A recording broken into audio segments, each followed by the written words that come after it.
single-issue comics, and they have adverts in, and the adverts are really strange. Excuse me. The adverts are really strange.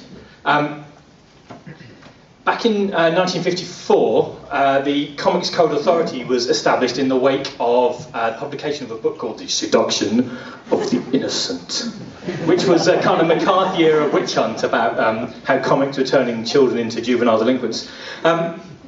There are two kinds of adverts in comics. There are house ads, which are ads for other comics by the publisher, basically to fill up space they couldn't sell ads. And then there are paid ads, so people paying to have their products in. Like, say, you want to have something in Captain America,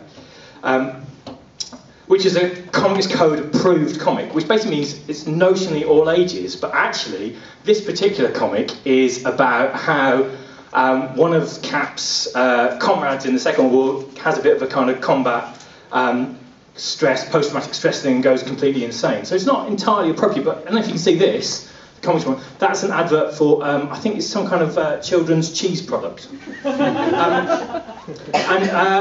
This is Amazing Spider-Man, which is a Marvel comic post the code. They ditched the code, they have their own rating system. This is a PG, 9 and up comic.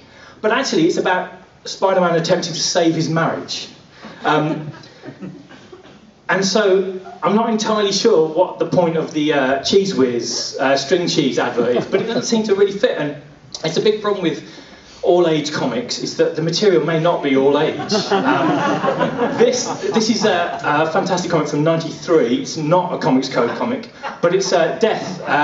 Neil Gaiman, super well-known, kind of Death is a goth icon, Randy Savage is not.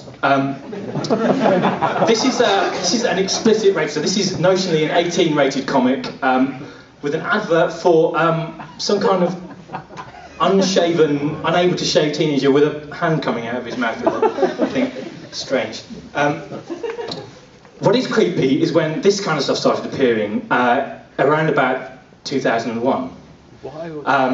Ramping up really in 2003, which is adverts for joining the army. That one was in Global Frequency, which is a Warren Ellis comic about a kind of secret paramilitary interventionist do-gooders. So I'm not sure you really want to recruit those people for your army, but there was a lot of it. And I do wonder, maybe it's just because I'm not an American, I don't quite understand the references. Maybe this is just what adverts are like in America. But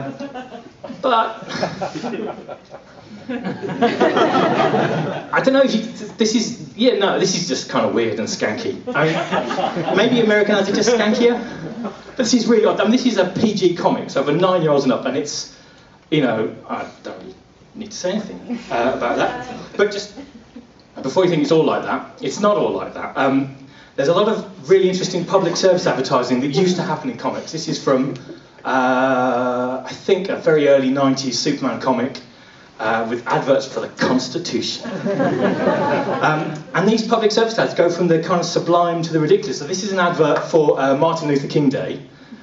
And this is, I'm afraid you can't see, but it's a fabulous piece of artwork from a whole sequence of Tobacco is Wacko if you're a teen. As promised in the title, milk. Yeah, there's not much to say about that, really. The weirdest things in comics, really, though, is the licensed adverts, where publishers are kind of just selling licenses to put their stuff on products, and then those adverts appear in the comics. So this is adverts for a superhero haircutting kit and superhero bowling balls. Marvel seem to be the guiltiest of this. I think this is from Spider-Man in the era when Spider-Man was super popular, but then this is an advert for Spider-Man's ISP, and that superhero perfume. It's not all bad. I mean, more recently, this is from DC's relaunch of a big relaunch they had last year. Actually, an advert for The Onion. Finally, we start seeing how things actually genuinely match up. But for every Onion advert and every Big Bang Theory advert, there's one of these. This is an advert for an insurance company who've licensed the Avengers. Yep. Thank you very much.